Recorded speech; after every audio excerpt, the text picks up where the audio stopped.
Thanks for joining us. This is tplmedia.ca/local. And today we are talking about adventures you can make within just a couple of hours of major cities. And to talk to me about that and sharing some experiences, Paul Micucci, thanks for joining me. By the way, Paul, if you don't mind, I will do a shout out to one of our sponsors. Thank you. Personal safety starts with being prepared. Visit lesslethal.ca to explore innovative legal personal safety products designed for peace of mind. Lesslethal.ca. Be ready. Be confident. All right. Well, listen, why don't we do this, Paul?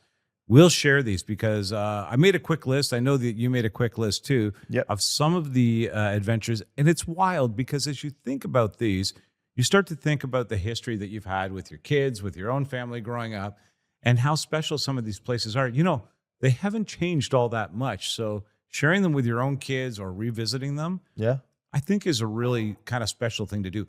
And families are having, let's be honest, economically speaking, politically speaking, it's a little difficult to justify traveling right now. Heat waves going on in Europe. I think people are making the choice to enjoy summer closer to home, but they still want adventure. That's why we put this together. Yeah, no, definitely. And won't break your wallet, right? You can jump in the car, pack up. It's safe. It's close by. If someone does get sick or doesn't feel well, you can make it home in an hour or two, which does happen, right? Yeah, absolutely. There's nothing like you have kids. You learn pretty quick to adapt. That is so true. I have made the U-turn an hour into the trip before. No doubt about that. Have. But okay, why don't we do this? Why don't we start? Why don't you just outside of Winnipeg? Where can we go? Gimli. So, and I forgot about. I actually forgot about it. Lakeside destination. Set on the shores of Lake Winnipeg. It has Icelandic heritage. So this is interesting, right? So it's a beautiful marina, sandy beaches. I've only been there once, I mentioned to you. And it basically, you can walk along the waterfront. There's summer festivals. So it's a cool place to drive to if you're in the region. Sounds like there's something. What were you doing there? Well, I was in the region, honestly. I had a triathlon. Okay. I was there for a triathlon. I also had adventure raced. I think I mentioned to you earlier in Brandon. And I wanted to give a shout out to them. Riding Mountain National Park. Okay. So beautiful. Went there. For those of you who don't know what adventure racing is, adventure racing was something. It's not as popular anymore. It was in my era. They used to give you a map and a compass, and you used to bike, run, canoe, and rappel. And while orienteering yourself. While orienteering yourself from point to point. And you had to do it in this sequence. Like you couldn't miss a place. You had to hit like every sort of spot. Yeah. Yeah. And check off that you had hit it and sign off. So it was a really cool thing. We did it for years. And but the riding trails and the wildlife. So when you're going through here, you're going to see bison and elk. It's really, really pristine, beautiful place. In those days, quite frankly, it was kind of funny because we'd be riding through the pass and we'd literally almost be slapping the bears in the butt as we were going because, quite frankly, as we were moving through and we were hustling because the bears would be over there and you'd see elk. It was really beautiful. Wow. But unfortunately, we were moving so fast we had to keep our eye on the ball. Right. Unless we were trekking, and then you'd stay away from the bears, of course. But yeah. So it's so interesting that you point this out because as you leave Ontario, you make your way into Brandon on the way to Brandon. That scenery is very interesting because you're leaving highlands and it seems to be doing this. There's like, I guess, sort of a drop off. It almost feels, and you pointed this out, it almost feels like you're leaving the land and going and getting closer to sea level, which is really what's happening. You're rolling. Now you're rolling, right? There's many rolling hills. I would imagine the topography for riding or running or adventuring was pretty intense. Yeah, it was pretty neat. On the climbing against it, quite frankly, you had to climb for, it's think about your treadmill where you're on a 2 or 3 degree incline. Yeah. And you got to go 20 miles at a time. And so, which is truthfully, I did better in that environment because on the bike, I was a good climber. So quite frankly, the harder the course would be, the more climbing we did, the better I would do. It's the courses that 20 clicks on an incline is a heart attack maker in my head. But some people, this adventure racing, I would imagine it's going to make a comeback. And the reason that I think that it probably will is because, once again, people aren't traveling all over the place. Yeah. We want to engage in more fitness. We want to engage in longevity. And these are the ways that you do it. I mean, sure, Yeah. you might break a bone along the way, but the prep, I would imagine, leading up to that, the working out that you needed to do to get yourself fit to do it. Yeah.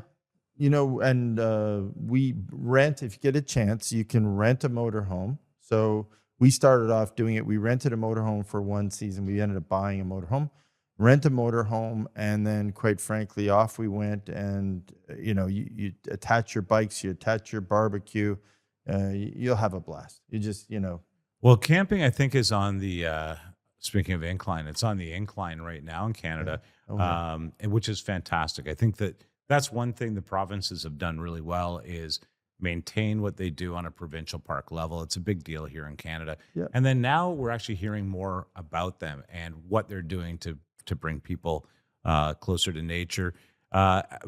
Just a little outside of Regina, Buffalo Pound Provincial Park. Now, this is special. This is a special park. It's about an hour away from Regina. So if you're from Regina, you've been there. But yeah. If you haven't, man, you really do need to go. Buffalo Pound Provincial Park is all about the hiking. It's all about the trails and camping and paddling. It is one of the most beautiful prairie landscapes. When you talk about bison, you are definitely going to see the bison herd there.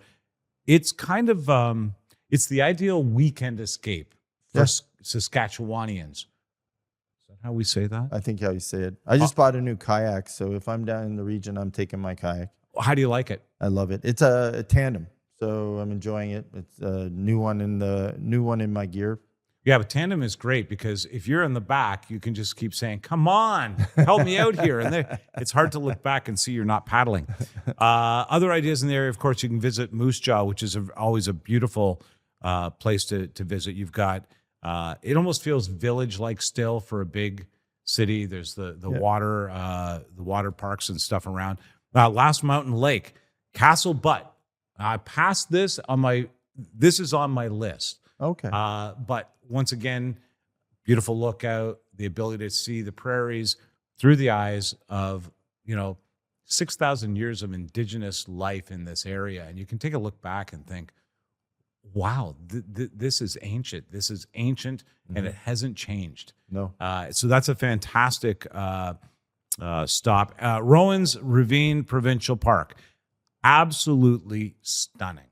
Mm-hmm. Some of the flowers, wildlife, aviary, people who love the butterfly,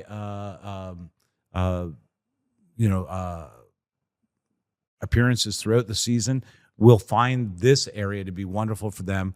And I would recommend absolutely take 3 or 4 days, like you said, maybe camp for a couple, do a hotel for a couple, and just feel the area, enjoy the village, enjoy the area, and reach out and enjoy the wildlife. Indigenous, you mentioned the First Nations. So another thing to do, and keep an eye on it, because you're coming up to what they call powwow season. Yeah. So if you get a chance, to take your kids and actually watch one, because it's really cool, and they'll learn a lot. It's very good, very interactive, by the way. It is, and there's dancing and singing, and quite frankly, they take you through their background, their heritage. Absolutely, and the food is incredible. It's a lot of fun, very welcoming in these communities. If you're in Ontario, French River has one that is incredible.